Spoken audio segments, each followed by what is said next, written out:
Hello, everybody. Welcome to the Radical Candor Podcast. I'm Kim Scott. I'm Amy Sandler, your host for the Radical Candor Podcast. And today we are really excited to welcome Guy Kawasaki with us today. Guy is co-author with Madison Nismore of the new book, Think Remarkable, 9 Paths to Transform Your Life and Make a Difference. Guy is the chief evangelist of Canva, host of the Remarkable People podcast, which recently featured the very own Kim Scott. Guy, you are the chief evangelist of Apple, trustee of the Wikimedia Foundation. You've been a brand ambassador for Mercedes-Benz, special assistant to the Motorola division of Google, author of, I want to say countless books, but I suspect there's a number. You'll let us know now with Think Remarkable. 16. 16. And you have got a BA from Stanford University, an MBA from UCLA, as well as an honorary doctorate from Babson College. Guy, what was the honorary doctorate for? I'm curious. Well, I gave their commencement address and I have helped their school a little bit. So they gave me an honorary doctorate. So yeah. That seems like a fair trade. That's fantastic. You cannot buy me, but you can rent me. All right. We're going to have a lot of candor in this interview. Okay, we'll find out what the rates are to rent Guy Kawasaki. We'll see if we get there on this. And so, Kim, you were just on the Remarkable People podcast. I don't know if you were renting your time or if you were there for the good conversation. I was giving my time. Guy, as Guy is giving us his time today.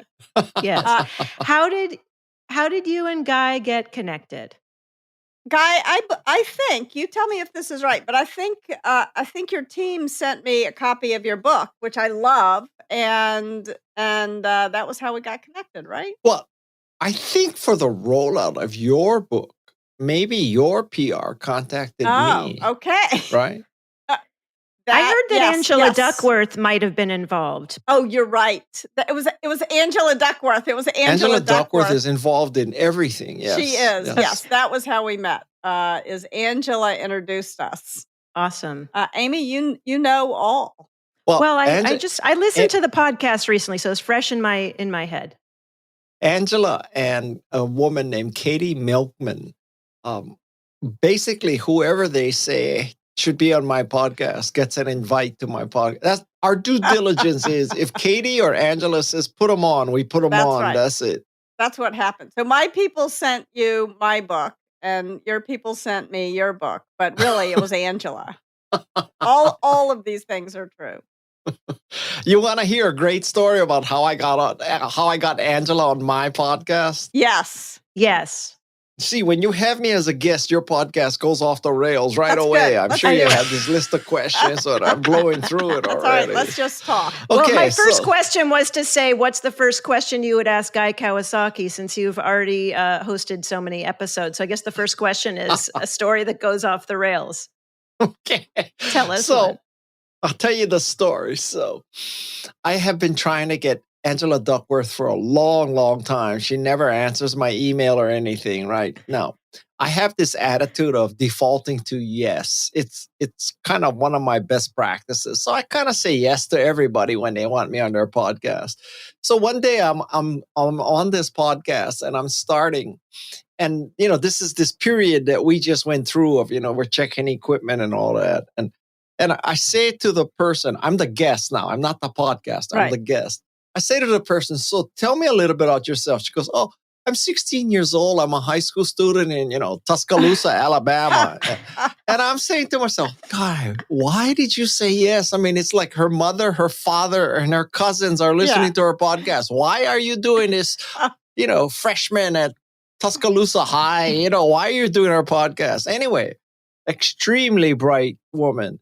It was like Over the Moon podcast or Once in a Blue Moon podcast or something like that. Anyway, at the very end, she says, yeah, I've really been fortunate. I have people like you and Angela Duckworth. And I said, you got Angela Duckworth? I said, how did you get Angela Duckworth? She says, I don't know. I wrote an email to her and Angela answered because Angela likes to support young women. I said, well, can you do me a favor and send an email to Angela Duckworth telling her that Guy Kawasaki wants her on his podcast? And she sent that email, and Angela Duckworth replied to me because of some 16-year-old random podcaster. So that's how I got the MacArthur Fellow, the mother of grit, Angela Duckworth, on my podcast. And that is such a good story about now I've what I've been criticized for my whole career. In fact, when I was in Russia, people called me Госпожа Да, which means Miss Yes, because I always say yes to everything. I know. And I mean, now I know why I do. Thank you for that story. I think that is a very wise strategy. And, I understand the opposite argument that, you should focus and do a few things well. But, Kim and I, let's face it, Kim, we can do lots of things well. What can we say? Or we could do lots of things anyway. Yeah, lots of things. Kim's career as a bank teller was probably the one exception that makes that rule. I will did say not do a good job. Not a good job there. Guy, you framed your book around this idea of growth, grit, and grace. So we just paid homage to Angela Duckworth and grit. But I think one of the things about that story you just shared was about grace and this idea of how you can be of service to people and be helpful and be on a 16-year-old young woman's podcast. And so, for me, that's an example of grace and reciprocity. That's one of the lessons in your book. I thought you meant that she was being graceful, not me, but okay. Well, she's... It was mutual you started grace. with some great mutual grace. Well, I think another lesson there is, defaulting to yes will lead you to places you will never, ever predict and never know. So, one of my theories is that if you say no, that's the end of the line, right? It stops there. But if you say yes, you just never know. So, you never know. Yeah. How do I know? Maybe Kim Scott is going to say, Guy, I'll get you Michelle Obama. I mean, who knows, right? I don't have that, but you never know what's going to happen by the end of this podcast. Something awesome, something remarkable will happen. That's for sure. Yeah.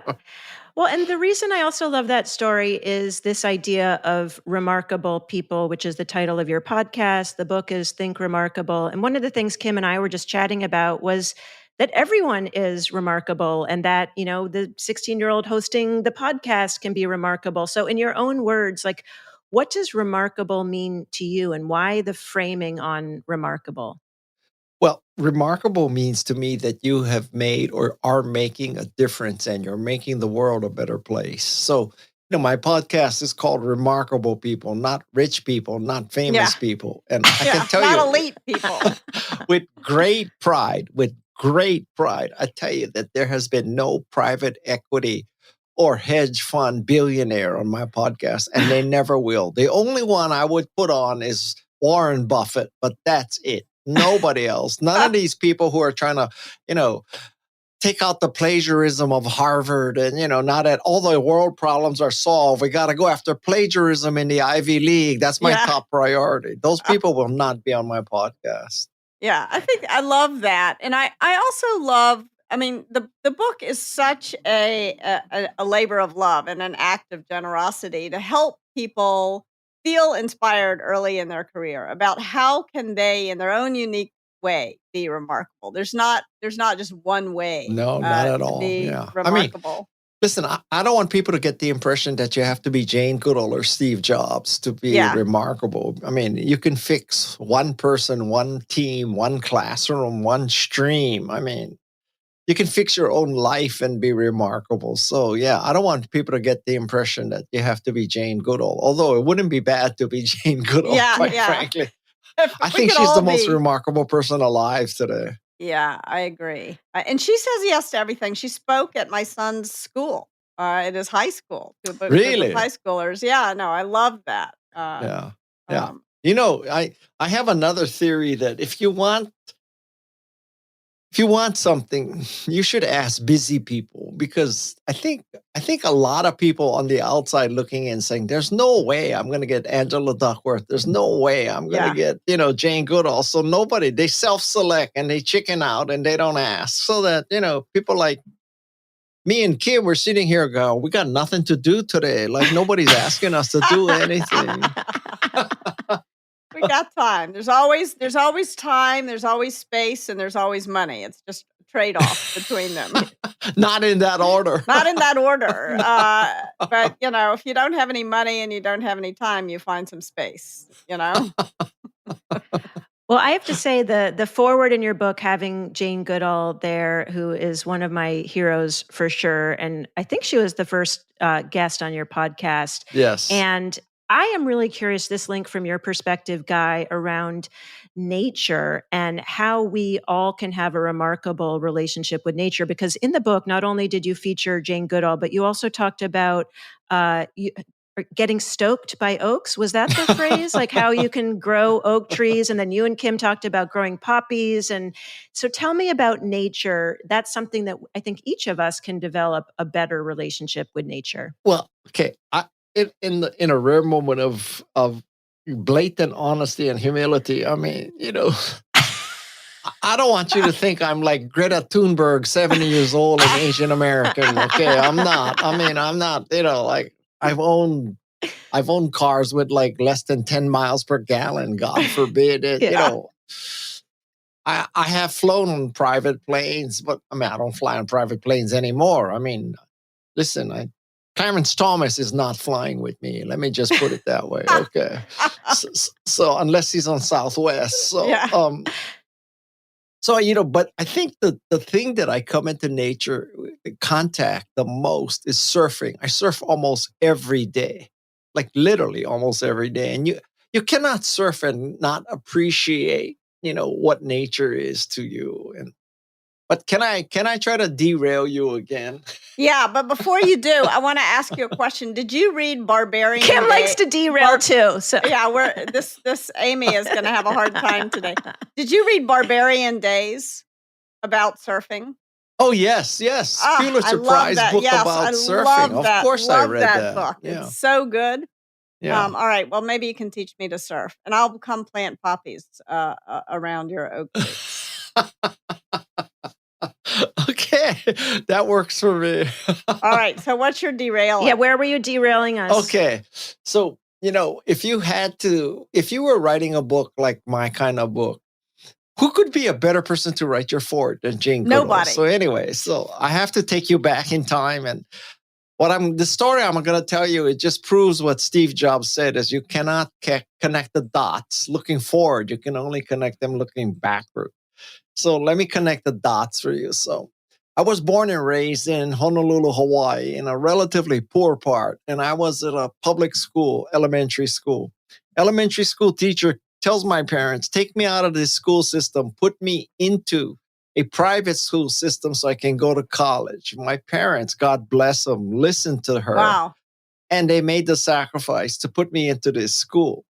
So I go into this school. Now, this school is on the other side of town, so I have to catch the bus to get to this school. Twice in my high school career, I got robbed on the bus. Oh, my gosh. I'll come back to why that story is important. All right. So now I get into this school, and God knows, I don't know why, but I applied to Stanford, and God knows, I don't know how I got in. But I'm so old that, back when I applied to Stanford, being Japanese American, you were an oppressed minority. So it wasn't, this double standard, like Japanese have to have 4.3 GPA Right, and, right. 1,700 out of 1,600 possible points on the SAT. So anyway, so I get into Stanford, and then I meet this guy named Mike Boych.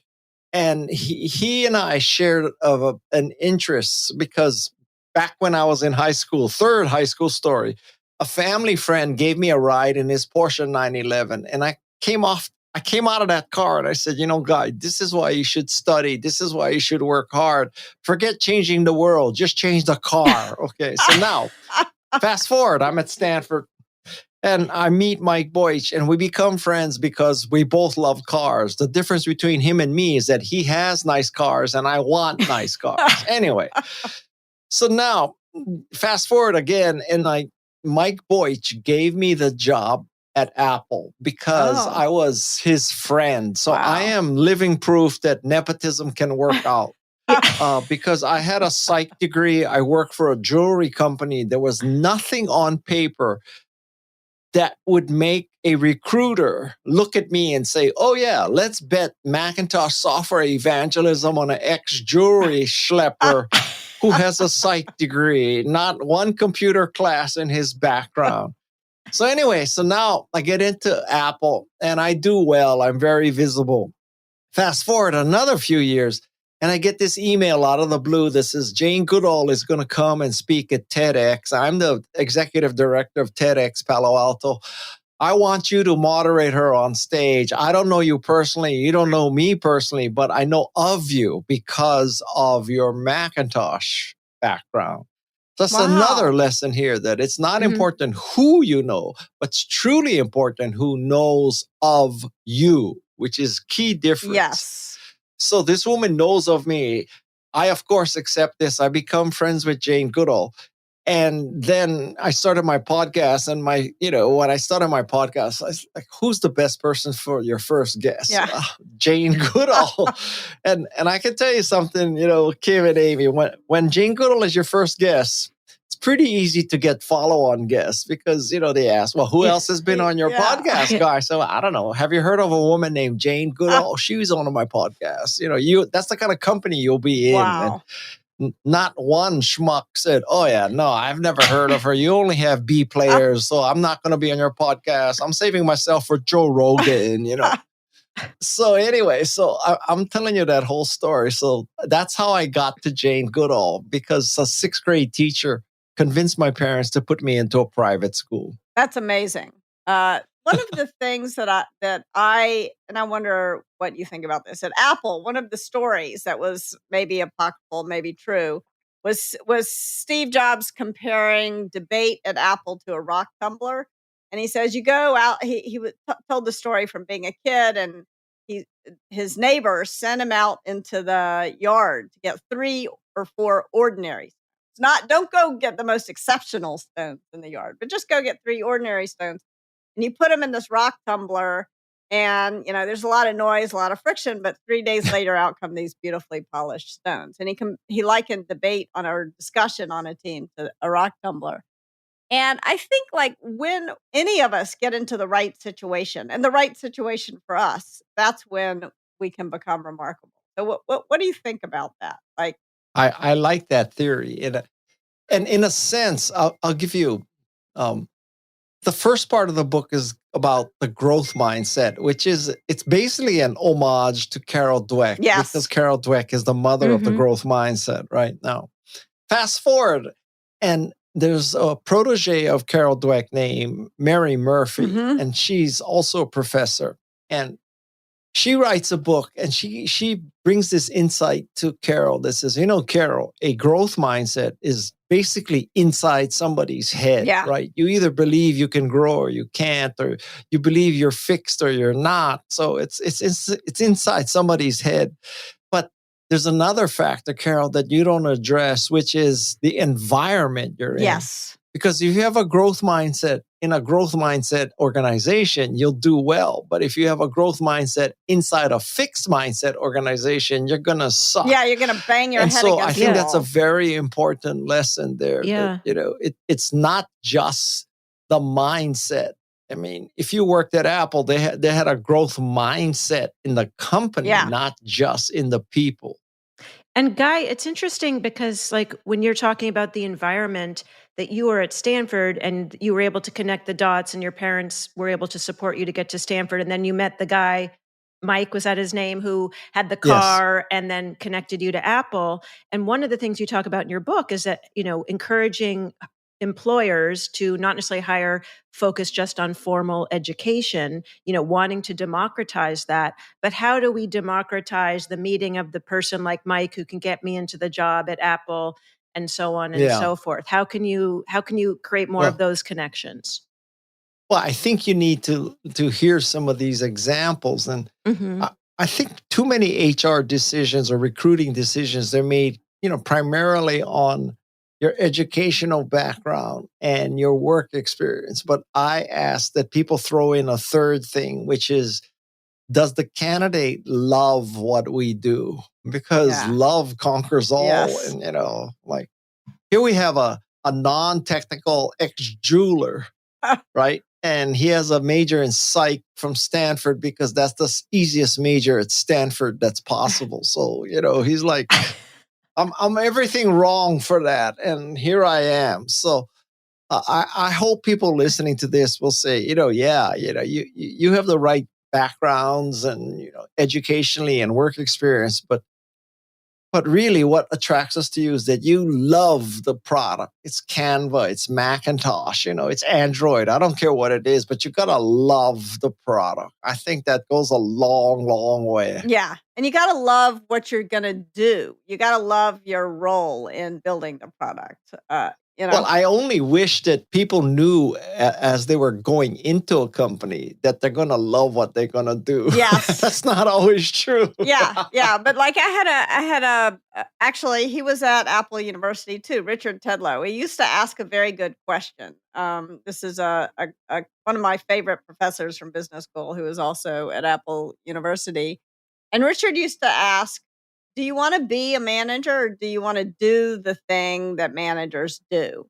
And if you don't want to do the thing that don't become a manager. Do you want to be a product person or do you want to do the things that product? And there's a lot of you've got to be able to be excited even about some of the things that other people might find tedious in the role. I think that's part of being remarkable. I think one of the patterns of thinking that we need to break out of is that as you rise in a company, it means that you're managing more and more people. Yeah. And, I don't think that's true. I mean, you can be the most amazing individual contributor for 20, 30, 40 years. What's wrong with that? It's awesome. Yeah. I hope people appreciate that you don't need to have a bunch of people working for you in order to succeed. You can succeed as an individual. And Guy, we've talked a little bit on this podcast about the concept of ikigai, which you also talk about in the book, and you distinguish between interest and passion. I thought that was such an interesting distinction. Can you share a bit more and define from your own experience? I think people throw around the P word, passion, much too loosely and much too cavalierly. It's as if, they're telling young people, you have to find your passion. And, preferably you'd find your passion before you're 18 years old because we need a college essay. So you should need to talk about how you started a not-for-profit educational institution in Africa at 17 so you can get into Dartmouth, right? So I think that we set people up for failure because they think, oh my God, I'm supposed to find this passion and it's supposed to be instant love and I'm supposed to be instantly good at it. And, this is how life works. And life does not work like that. No, it does not. So, my advice is you scratch a lot of itches. You pursue a lot of interests and knock on wood, 1 or 2 or 3 over your lifetime will turn into a passion or an ikigai. But I mean, in a sense, it's like saying to someone who's, 18, 19, 20, why haven't you gotten married? Why haven't you found the man or woman who's going to be your passion for the rest of your life? What's wrong with you? Well, I would say that 18, 19, or 20, you should still be collecting data. Yeah. You shouldn't be. You shouldn't be declaring your lifelong passion. Yeah, you got to do your due diligence.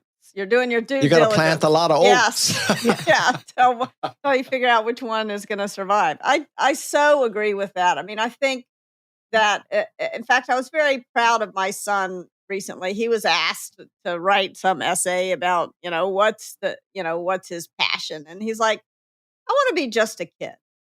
And I was like, amen. Like that's what we want for people to be able to explore and do some stuff they don't wind up like. And what kind of institution asked that question?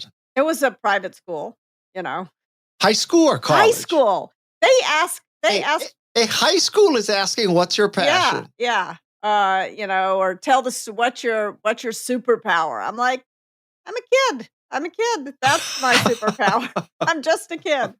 But the good news is that he pointed out the absurdity, and they took the feedback. It worked for him, his essay.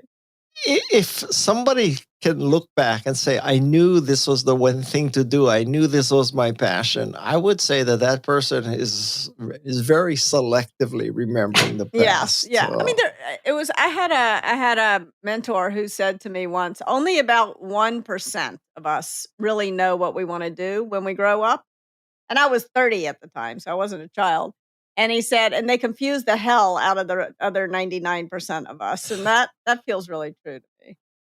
I'm surprised that it's as high as 1%. Yes, you're but right. That's a different discussion. Well, and it's interesting because you talk about a growth mindset, and I know your book is really trying to focus on advice for younger people starting their career. And I think there's a lot of wisdom there for us not as young folks around this idea of a growth mindset. Because you talk about that you started playing hockey in your 40s, and that did you really start surfing in your 60s? Because now I know it's a daily passion.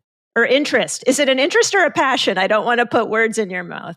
Maybe surfing has become I would say surfing is an obsession. I surf every day. I take breaks from surfing to do podcast interviews. Well, I'm sorry to get in the way, but I'm so curious, like what was it that sparked in you to go from, one day someone who doesn't play hockey or one day someone who doesn't surf to like, how did you actually, what was the first time getting on the skates or getting on the surfboard like for you?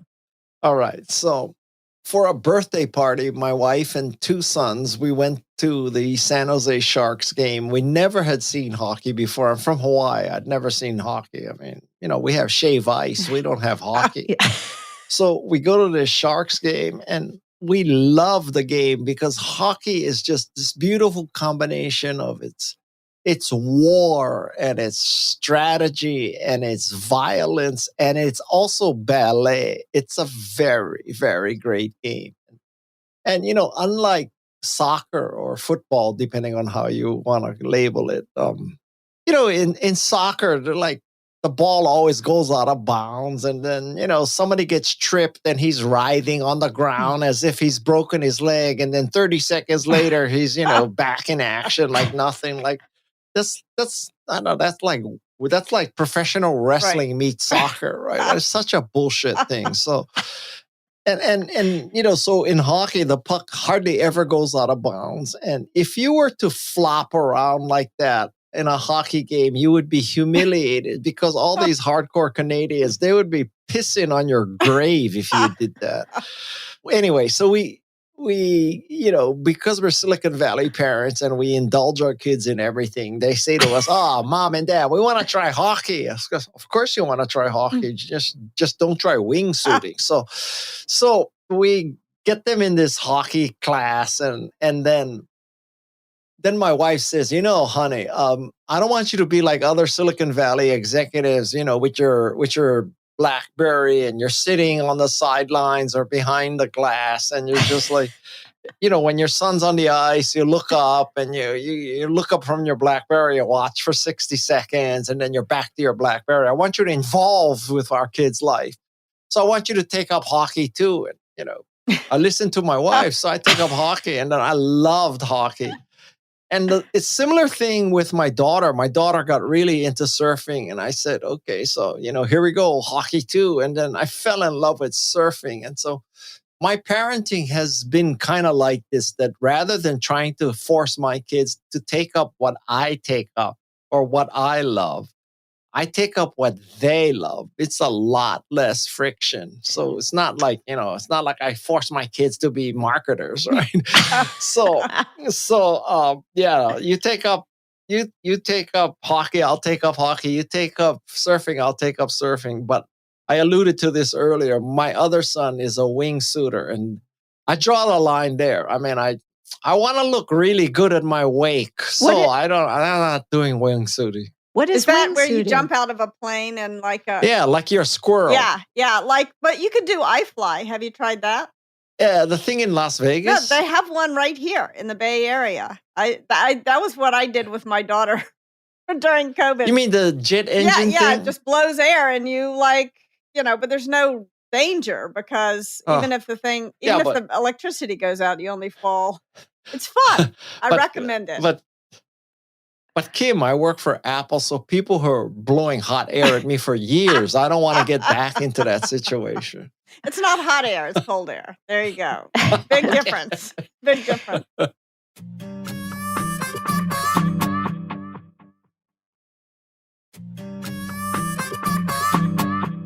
Well, I think it's really interesting, that your passions or at least obsession of surfing, ice hockey doesn't sound like it became a passion, maybe an interest, and you enjoyed doing it. Well, I would say that my wife made me interested in it. My daughter made me interested in it. But after about 60 seconds, it became my passion. Yeah. That is Yeah, really cool. I Kim, love are that. there It's any such- lessons from a manager or leader kind of following the guidance from the people that work for them to try things out? Is there any equivalent Yeah. from parent to kid and management? There's a lot of morals to your story, Guy, but one of them is that a great way to be a leader is to get interested in what your people are interested in and go do it with them. And Yeah. try stuff out. You're following in I'm order to spend time with them, and that's what you really need to do.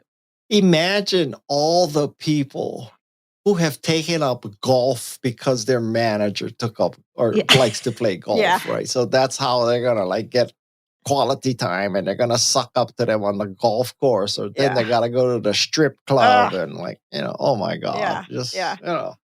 Yeah. And it still happens that managers take their people to strip clubs. It's ridiculous. I cannot imagine that. I Yeah. mean, but Yeah. But you want to follow them, maybe not anywhere they want to go, but Some discernment there. yes. Yeah. Well, as we're moving into some more potentially challenging topics, Guy, you shared a story where we haven't had any challenging All right. topics yet. Well, you talked about how you were, I don't know if you were mowing the lawn or you were making, doing some work in the garden. Trimming the hedges. Yes. Do you want to share that story with our listeners? Sure. So, I'll tell you the lesson of this story. The lesson of this story is you should chillax. You should give people the benefit of the doubt. You should not look for trouble where trouble might not exist. Enough trouble is going to come your way. Don't look for it. So the story goes that this is, I don't know, 20 years ago. My wife and I were living with our first son in San Francisco on Union Street, and right where the Union Street ends into the Presidio. So let's just say that's a very nice part of San Francisco. Yeah. And I was out front and I was cutting our bougainvillea hedge, and this older white woman comes up to me and says, "Do you do lawns too?" Now, I kind of didn't let her off the hook. I said, "Oh, I'm Japanese, so you think I'm the lawn man, huh, lady?" Yeah. And so there's a lesson there about sort of stereotyping because of race, right? So like every Japanese is not a lawn man, and every Mexican person is not a yard man, and every Mexican person is not a cook, and every black person cannot dance well. Right. I mean, we could go on and on and on, right? Although, maybe not every white person is a member of QAnon. Okay, so we got to give white people the benefit of the doubt too. So anyway, so that's one story about stereotypes. But then the next thing is that my father comes and visits me a couple of weeks later. I'm third generation, he's second generation, and he served in the U.S. Army, and I fully expect him to just go off on this, right? Yeah. Like, how dare this woman ask you if you're the yard man and you're doing lawns because, you went to Stanford, you work for Apple, you've written 12 books, you know Steve Jobs, blah, blah, blah, blah. And to my utter amazement, he says, son, on Union Street, a Japanese man cutting a hedge most likely is the yard man. So get over it. Yeah. And that just took me so by surprise. And he said, take the high road, treat it with humor. Don't look for trouble. maybe she just wanted to know if you do lawns. I mean, I should have said that, either I could have either said that I do lawns, but the woman who owns this house sleeps with me for me cutting her bush. What are you gonna do? What are cutting her bougainvilleas? Cutting her bush might not be the right phrase in this story. So that was the day I learned to take the high road and give people the benefit of the doubt and not make myself crazy. Yeah. So in the spirit of radical candor, I wonder if there's a way to tell her that she had made a mistake. Again, let's give her the benefit of the doubt, this white lady. Okay. So let's give her the benefit of the doubt. Okay, there's a third part to this story. Keep going. Yeah, I do want to hear it. So now I'm doing my Remarkable People podcast, and I interview a Black activist. And I tell him this story, and I say, so,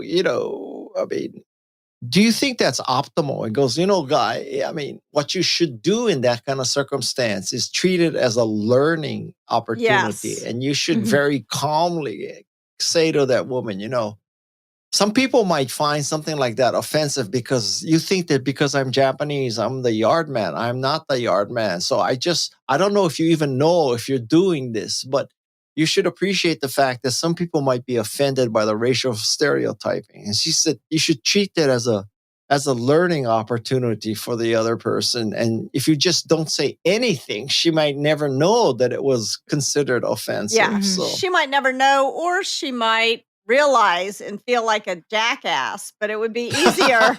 It would be easier for her to acknowledge it if you said something. So I think when we were talking about this on your podcast, I was talking about how I tend to default to silence. So if I had been in your shoes, I probably wouldn't have said anything, right? Yeah. And then so says the white woman. I know, yes, yes, the white woman, and the woman. There was a time I was at this. I was going to give a talk. It was a big conference, big tech conference. It was like 90% men, 10% women. And right before I went on stage, this guy runs up to me and he says, "Where's the safety pin? I need a safety pin." Assuming that it was the same kind of thing.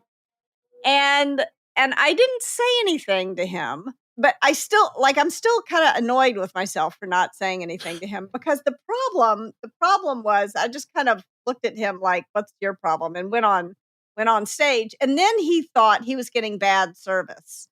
And so now he's going to go ding the staff of the conference organizer. No. And that's not fair to them. So I think there's we all play these different roles. Sometimes you're the target of whatever annoying, it wasn't the end of the world, but it was funny, but also annoying. Now, when you say you didn't say anything, do you wish you smoked his ass, or do you wish you just calmly pointed out the fallacy of his idiocy? I wish I had done what the guest on your podcast had recommended. Treated it as I'm sure you don't want to make this mistake again. So I want to let you know that I am not one of the organizers, and that in fact the organizers, to prevent this exact situation, are all wearing these bright yellow T-shirts. And they're 30 years younger than I am. So you had a couple of clues that I was not the person to fetch your safety pin. But then, the other thing is he was so rude to me. And this is where we're going to factor in power into this whole thing. He thought it was fine to treat one of the organizers of one of the people who was staffing the conference that way. And it's not really okay. Was it Elon Musk? No, it wasn't. I don't know I don't remember who it was. It was some less well-known money guy. But he was an LP to venture capital firm. So, yes. So, okay. So now I'm going to tell you my yard story, working in the yard story, which happened just recently. Okay. Does it have to do with poppies? I was weeding along the side of the road so that the poppies would grow, because the invasive grasses, get in the way. And so this is an obsession with me. I will spend 20, 30 hours a week during the spring weeding, pulling out these. And you should hire a Japanese American to do that for you. I do hire some people to help me, but I really like to do the work myself. I enjoy it. Okay. It gives me enormous pleasure. And so one of my neighbors stopped and he was like, ha ha ha, you got a new job, Kim. And I feel like there's like this snobbery around different kinds of work that is just not acceptable. Like we should all do the work that we love to do, regardless of, Yeah. it's like a caste system almost kind of So, thing. Kim, did you say anything to that neighbor? I said, this gives me more pleasure than anything I'm going to do this week. You want to join me? I did say Does he have an American flag flying upside down outside his house? No. No, he does not. No, he does not. Well, thank you for the segue on how do we connect with people with opposing viewpoints. And I really love this tip, Guy. This came from spiritual leader Mark Laberton. Am I pronouncing that Yes. correctly? Who was one of your guests and talked about asking how instead of why can help us Right. connect with folks with different viewpoints. So how would you like to explain that to us, Guy? Okay, so I'm interviewing Mark Laverton. He was at the time he was CEO of Fuller Seminary, and for those of you who are not familiar with Fuller, Fuller is kind of the Harvard Business School of Christian management and leadership. Now, there's a lot to unpack in that statement already Yes. because, there's a whole new connotation to being Christian these days, right? So this is the Christian that loves people and is open-minded and, not the one that's like, whatever you do, Donald, is okay Yeah. because you banned abortion. Not that kind of Yeah. Christian. Yes. This is the old school Yes. Christian. So anyway, so I said to him, so you know what, like, I don't understand, if from the outside looking in and you look at all the evangelical Christians and, with their airplanes and all this and how they like support somebody like, I don't know how you could say, they're Christian. I'm like, Mark, how do you deal with that? And he said, Guy, don't ask them what they believe. Don't ask them why they believe it. Ask them how they came to believe that, because that fosters an actual conversation and discourse. You may learn something about that person and understand where they're coming from so that, maybe the what and the why become much more palatable or much more tolerable when you know how they came to this belief. And I truly do believe that is a great thing. Not that I've done it, but I mean, It's hard to do. It is hard to do. But, I'll give you a good example that is not hard to understand. So let's say that you meet somebody and they're, anti-vax, right? So they're anti-vaccination. And so you ask him, well, how did you come to be anti-vax? And he says, or she says, listen, my great granddaddy was in the army and he was involuntarily enlisted in this experiment where they gave vaccines and he got a vaccine and the vaccine killed him. So now I think vaccine can kill people. Well, when you hear that story, Yeah. you can understand why someone might be anti-vax. Yeah, I think that is really beautiful and really important in the next, especially over the next few months, where we're going to have a lot of this, a lot of strong disagreements. I think can I read you a quote by John Stuart Mill? And because Sure. I think this has been very helpful for me in those in wading into those conversations. Okay, even if your belief be not only true but the whole truth, unless it is vigorously and earnestly contested, it will be held in the manner of a prejudice with little comprehension or feeling of its rational ground, the dogma becoming mere formal profession, inefficacious for good, preventing the growth of any real and heartfelt conviction. So, in other words, if you're not willing to talk about beliefs where you have a disagreement, then your beliefs become prejudice. If you're not open to being challenged, even if you're not going to change your mind, I think. What do you think about that? Well, isn't that a little contrary to, like challenge? Mark Labberton did not say challenge the person's belief. Mark Labberton said ask them how they came to believe something. Yeah, but also the point is allow them to challenge your belief. Like the Oh, yeah. conversation, I think that's what he's saying is like having a conversation with someone with whom you disagree vehemently is very useful, even if neither one of you change your Yeah. mind, because you You should always be talking. Yeah. You just never yeah know. you You should deepen your always be thinking. talking. Yes. You had a quote from Stacey Abrams, who was also on your podcast. I'm going to say the Wow, quote, but if Guy. you want to share how you got Stacey Abrams, because it sounded like that one was a real labor of love. But I love this as just a general frame, which I think really works with radical candor too, which is be curious, solve problems, and do good. Like, what a great frame for how to think things. And I think be curious, Yeah. especially about other people. But tell us Wow. tell us about Stacey Abrams. How did you get her to connect? Listen, I almost jumped out of my skin when she said those three, phrases, because I had already organized the book in grit. Growth. I had already organized the book Growth, Grit, Grace. And then here comes Stacey Abrams, and she basically says, you should be learning, you should be, persevering, and you should be doing good. And like, oh my God, you line up exactly with the sections of my book, Stacey. So I have been pursuing Stacey Abrams for about 2 years, and everywhere I spoke, everybody I interviewed, everybody I just said, "Can you get me to Stacey Abrams?" And I should have asked that 16-year-old girl in Tuscaloosa, Alabama. She probably could have got me saved a year from me. But anyway, so finally, somebody that I was talking to introduced me to Stacey, and Stacey answered my email, and then she was coming to where I live because she had a book signing In Watsonville. and so I reached out. I said, Stacey, I know you're coming to Santa Cruz and you're having a book signing, and you're probably really crazy busy, so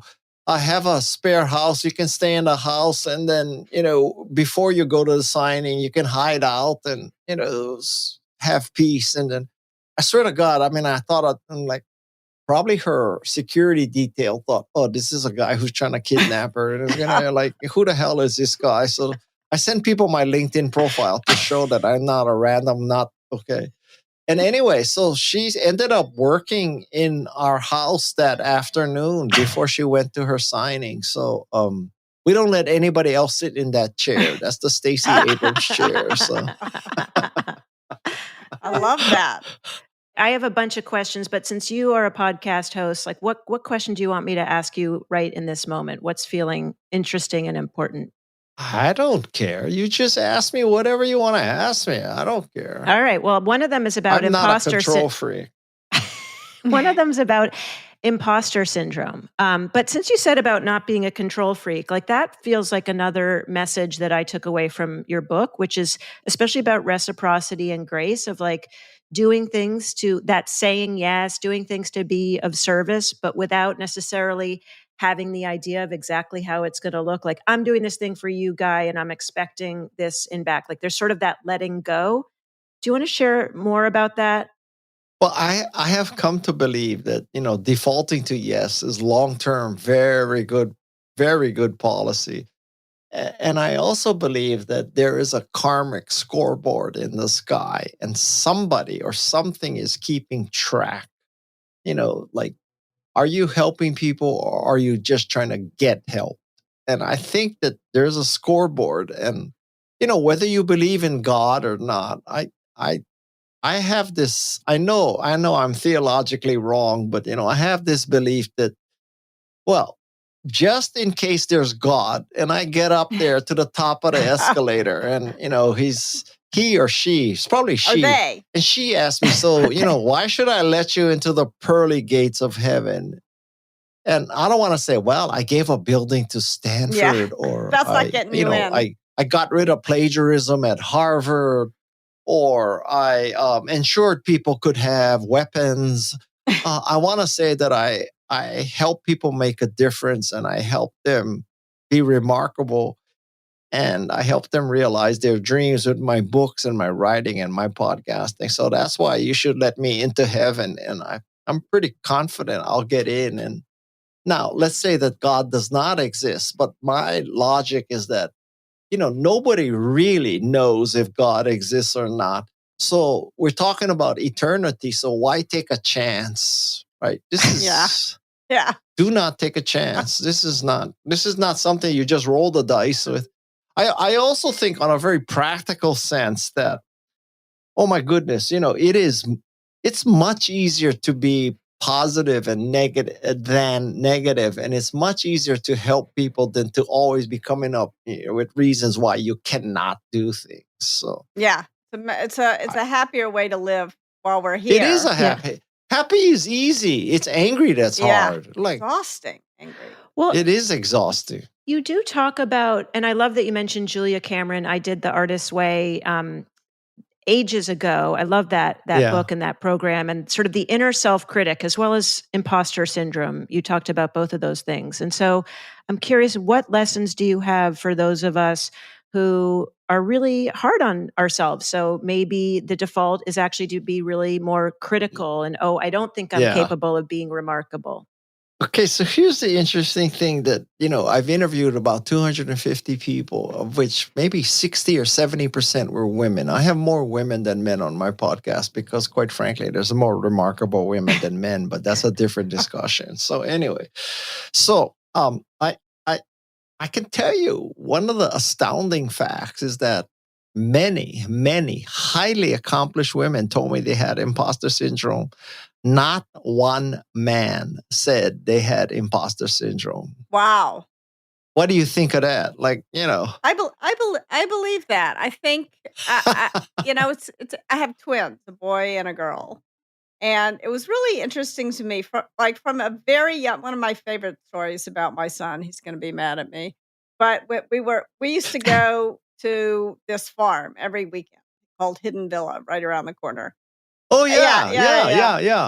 And there's a lot of chickens there. And Battle got very good at catching the chickens and hugging the chickens. And he's sitting there and he's holding this chicken, hugging it, saying, "This chicken loves me." Meanwhile, the chicken is like shitting all over him. I was like, I wish I were a little boy. The confidence of the little boy is really delightful. And I wanted to celebrate that. And I also want to make sure that my daughter feels the same confidence. Yeah, absolutely. This chicken, he also got a guitar. And I said, "Do you want to take guitar lessons?" He's like, "What are you talking about? I already know how to play the guitar." I love that. I would say that, maybe that's a little too confident, right? He was a child. He's now a little, a little more self-awareness.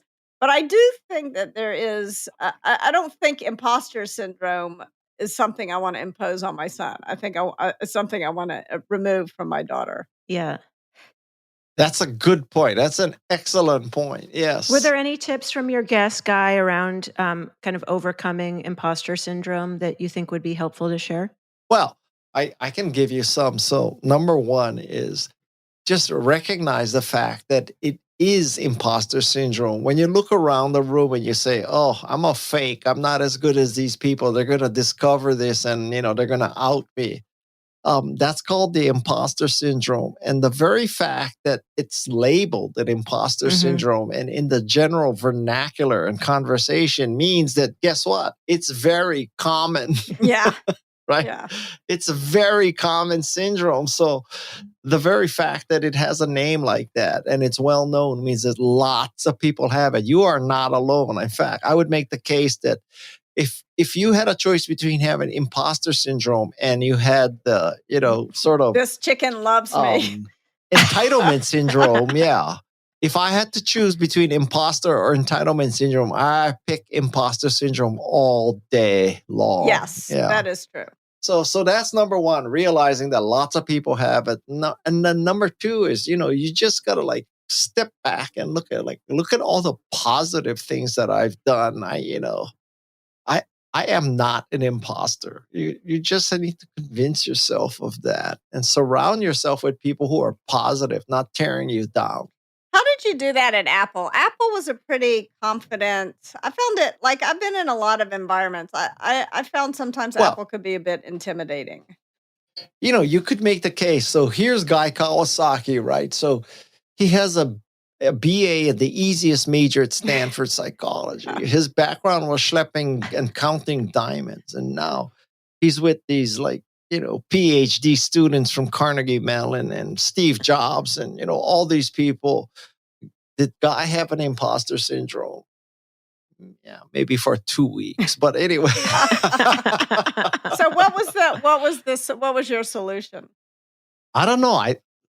This was so long ago. Imposter syndrome was not yet recognized. And I think that, the practical term is that, listen, Steve Jobs was so intimidating. He just scared the shit out of everybody. Probably everybody had imposter syndrome. So, when you're fearing for your life, you can't be thinking about, am I an imposter? You just got to do what you do to survive. Yeah. And I think it's useful to remember that. Like when you feel like you're at a disadvantage for whatever reason, the people who wind up successful are not those who play beta dog, but those who step up and just get on try to get on a level playing field, even if you don't, even just recognize it. That gap is imaginary.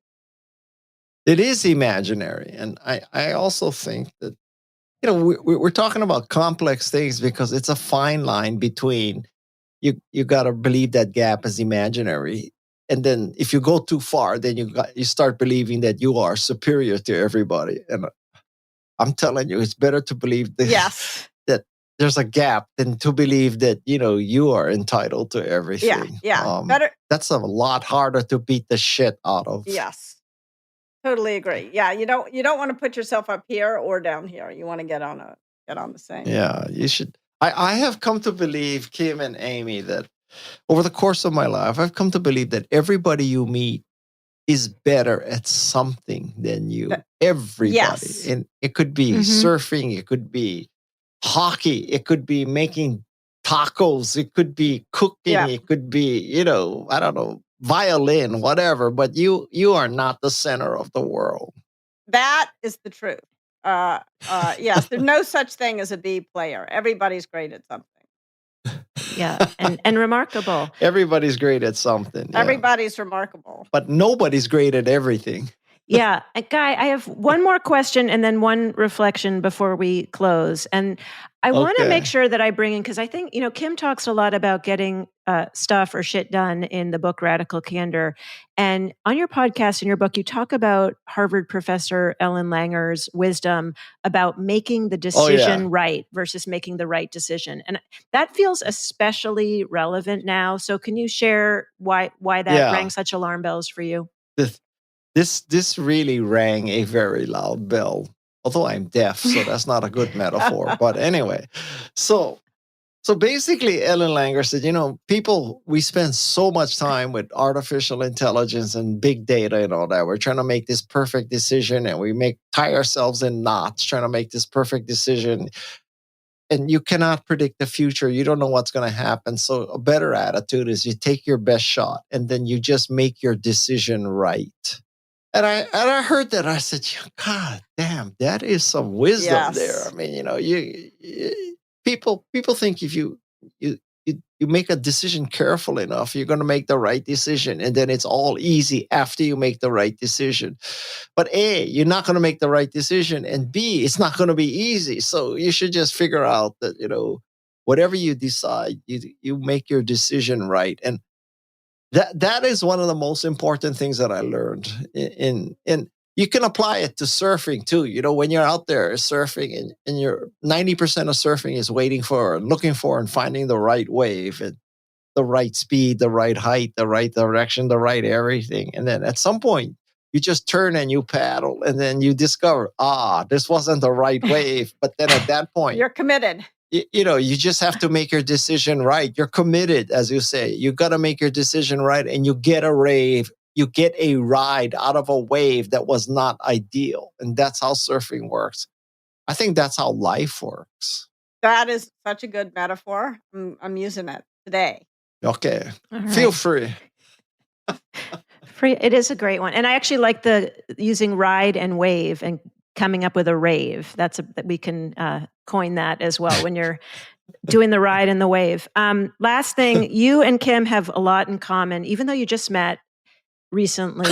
You have the diamond I think cutting. she's a spook. Yeah. Well, that was where I wanted to She go. was recruited by Russia when she was there, and That's- she's been just dormant this whole time. And when Donald Trump becomes president, she's going to rise up. Nope. Rise. Nope. Well, the funny thing is that Kim and I went to business school together. I didn't know her then, but Kim, I don't know if we talked about this. In the fall of that first year, I got a letter in a nondescript envelope, and it was inviting me to become an operations officer. And for the few CIA? days, like an agent. So for a Wow. few days, You would be a I good had agent. well, I had this For which fantasy. government? This country, America, for the U.S. And so I had this fantasy. This was when Silence of the Lambs came out, that I was going to be like Jodie Foster and like jogging through Quantico. But then I was like, what's the point of doing this if I can't tell anyone? So it didn't really last. It didn't last very long. But I just thought you would get a kick out of that, since Guy seems to think that your career led you down a That different I'm a path. spook. Yeah, no. I couldn't even, I told you, Guy, I couldn't even get a job in the U.S. Embassy as a nanny because I was president of Princeton Alliance to Reverse the Arms Race. I was on the, I was too liberal even then. And as a language thing, I suspect that is maybe not a good word. I'm wondering for What word did I referencing use? a spy, spook. I don't know what the I don't know. etymology is, but we'll find out We'll on find that. out.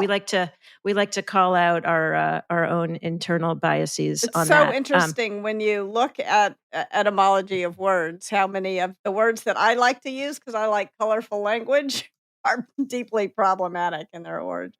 And so, well, it definitely has a very offensive term as well as the spy one. So we'll optimize for I did not just know that. spy. Okay. Yes. Spy. Guy, was there one story that we haven't yet gotten from you that would be fun to share before we wrap, either from the book or just anything that sparked maybe you and Steve Jobs battling over whether you got a presentation or not? Nah, I mean, I'm tired of talking about Steve Jobs. Okay, good. I'll tell you another story about motivation, because one of my key lessons in the book is it's not how you got motivated, it's that you did get motivated. So don't worry about the source of your motivation. Just worry that you are motivated. So I'm going to tell you one last story. So it's 25 years ago or so, and I had a Porsche 911 because, I took that formative high school experience and executed on it. So I had a 911, and I'm in Menlo Park, California, and I'm on El Camino, right where Jeffrey's Hamburger is, if you know where that is, and Kepler's. Yeah. And Kepler's. So I'm at the stoplight, and I look to my left, and there's a car with 4 teenage girls, and they're looking at me, and they're smiling, they're giggling, and they're making eye contact. And I'm thinking, Guy, you have arrived, man. You're like the Japanese Justin Bieber. They know who you are. It's because of Apple or your books or your garage.com or, your speaking, your TED Talks. There's so many reasons why these teenage girls could know who I am. So the girl in the front seat, she says, roll down your window. I roll down my window, and she sticks out her head out of her window, and she says, are you Jackie Chan? Oh, no. Well, I'd rather be asked if I'm Jackie Chan than if I do you lawns. Yeah. But anyway, that's So now, so you're wondering, once again, we're like, there's a superficial story about, racial profiling or something. But the really good lesson from this is that ever since that day, one of my goals in life is that someday Jackie Chan is in Hong Kong or Shanghai or Beijing or wherever he lives, and he's in his Bentley or his S-Class or his 7 Series BMW. God forbid he's in a Tesla. But anyway, he's in his car, and he looks over, and there's this car with 4 teenage girls, and they're making eye contact, and they ask him to put down his window. And the girl in the front seat puts out her head and says to Jackie Chan, are you Guy Kawasaki? That's my goal in life. You got to have goals in life if you want to be remarkable. That is an excellent goal. Well, on that note, I have one last story, and then we're going to end. Okay, So all I'm going right. to tell you what I did when I was a 16-year-old girl driving around. Oh my goodness! We used to. This is a terrible story, but this is what we did. We would take our shirts off, my friends and I. So there'd be like 8 of us in my station wagon. Take our shirts off, and we would. I drove a Buick station wagon, and if you hit accelerate on that, it would go off to a screeching. So we'd pull up to a red light, and we'd tap the window of the car next to us. And believe me, those guys always rolled their windows down right away. And then we'd say, remember that cartoon? I mean, that commercial. Do you want some Grey Poupon? We'd say, do you want some Grey Poupon? And whatever these guys were like, we'd slap it in their face. A spoonful of Grey Poupon. And then the light would turn green, and I'd hit the accelerator, and we'd peel out. So you got treated well by those 14-year-old girls. Wait, and what does taking off your shirt have to do with it? That? Meant it ensured that they would roll the window down. Oh. I don't quite know what lesson we're going to draw here. And bored and I think you're going to get some bad feedback. I'm glad you told that story, not me. That you're enforcing the sexualization of young women. Yeah, we might want to edit that one out, Kim. Although it was at your own autonomy. Yes. We'll ask the rest of the group on that. Well, Guy. You can ask the rest of the group about my metaphor of trimming bushes for the woman who lives in this I already house. decided that was going to have to be edited out. So we're keeping it all in. This is going to be the Radical Candor podcast. Oh my God! I think if you have a Substack newsletter, you should now have paid subscriptions in which you hear all the dirtiness that happens in our podcast that we edit out. Unedited. All right. That's always a marketer. We already got some valuable advice from the expert evangelist. Guy, how can people find you? Where do you want them to go? How can they get your book, etc.? I mean, listen, seriously, if you cannot find my book, you're not going to be remarkable because it means you're clueless. I mean, how can you not find my book? Everyone's holding up, but this is a podcast. Okay, what's it? It's called Think Remarkable. Poor Brandy and Nick, they just want to get this over and start editing. But okay, now I'm going to tell you one last story. All right. Okay. So this is absolutely, I swear to God, true. Every week, somebody comes up to me and says, I was lost. I didn't know what to do with my life. I had no direction. And then I read your book and it changed my life. It gave me direction. And now I am successful because of your book. And I say to them, oh, which one of my 16 books changed your life? And every time they say, Rich Dad, Poor Dad. Oh, no. Oh, no. Oh my! That was written by Jackie Chan. Did Jackie Yardman, Jackie Chan, Robert Kiyosaki. I am everywhere, baby. Wow! Oh my gosh! Yeah. Well, what can you do? Well, we will say Guy Kawasaki is author of Remarkable. Think Remarkable. Is it? It's called Think Remarkable, or is it just Remarkable with the word think? We're thinking. I'm going to write a book. Poor Dad, Poor Dad. We'll have you on the podcast to talk about it, Guy. All right, so look for Think Remarkable. Listen to the Remarkable People podcast. And subscribe to my Substack newsletter. That's where I'm putting my effort now. Oh, that and my podcast. Yeah. All right, go check out Guy Kawasaki's Substack. We had a good time. We had a lot of fun. Thanks for making it work. Okay. Take care. Bye-bye. Be well. The Radical Candor podcast is based on the book Radical Candor, Be a Kick-Ass Boss Without Losing Your Humanity by Kim Scott. Episodes are written and produced by Brandy Neal with script editing by me, Amy Sandler.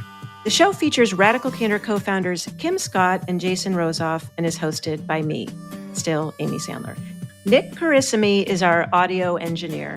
The Radical Candor podcast theme music was composed by Cliff Goldmacher.